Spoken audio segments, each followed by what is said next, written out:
Pengertian komputer. Komputer adalah alat yang dipakai untuk mengolah data menurut perintah yang telah diprogram.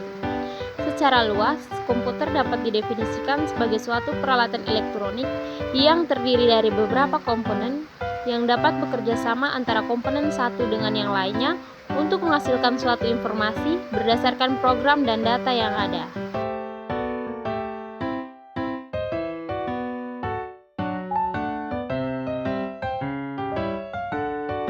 Yang berikut sejarah komputer.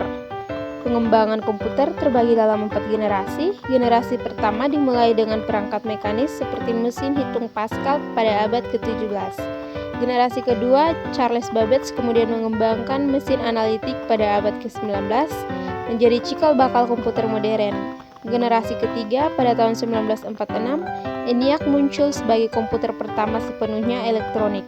Dan generasi keempat, era komputer pribadi dimulai dengan IBM PC pada tahun 1981 dan perkembangan pesat terus terjadi dengan kemunculan mikroprosesor, komputasi awan, dan internet.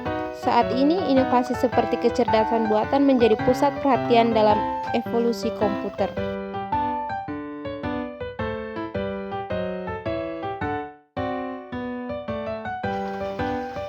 Ya baik, itulah penjelasan singkat tentang sejarah komputer. Yang berikut kita masuk ke penjelasan materi kedua tentang Microsoft Office dan jenis layanannya. Microsoft Office adalah salah satu perangkat lunak yang memiliki banyak fungsi untuk mengelola dan menghasilkan data dengan baik. Jenis-jenis layanan yang dimiliki oleh Microsoft Office yang pertama adalah Microsoft Word, adalah aplikasi pengelola kata. Yang kedua, Microsoft Office PowerPoint atau PowerPoint adalah aplikasi yang digunakan untuk presentasi. Dan yang ketiga, Microsoft Excel adalah aplikasi yang memungkinkan input data berupa tulisan, teks, angka, atau fungsi kompleks lainnya. Berikut fungsi dari ketiga jenis layanan Microsoft Office. Yang pertama, Microsoft Word berperan sebagai alat bantu user atau pengguna untuk menyelesaikan pekerjaan terkait kata, teks, dokumen, surat menyurat. Yang kedua, fungsi dari Microsoft Excel membantu pengguna untuk membuat tabel data, mengisi data, dan mengolah data dengan mudah. Yang ketiga, fungsi dari Microsoft PowerPoint untuk membantu presentasi multimedia yang menarik dengan menggunakan slide, teks, dan gambar. Selanjutnya kita masuk ke langkah-langkah menggunakan Microsoft Word. Silakan disimak.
Selanjutnya, kita masuk ke langkah-langkah menggunakan Microsoft Excel. Silakan disimak.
Microsoft PowerPoint dan silakan disimak.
Baik, itulah penjelasan mengenai Microsoft Office dan jenis layanannya dan cara menggunakan layanannya.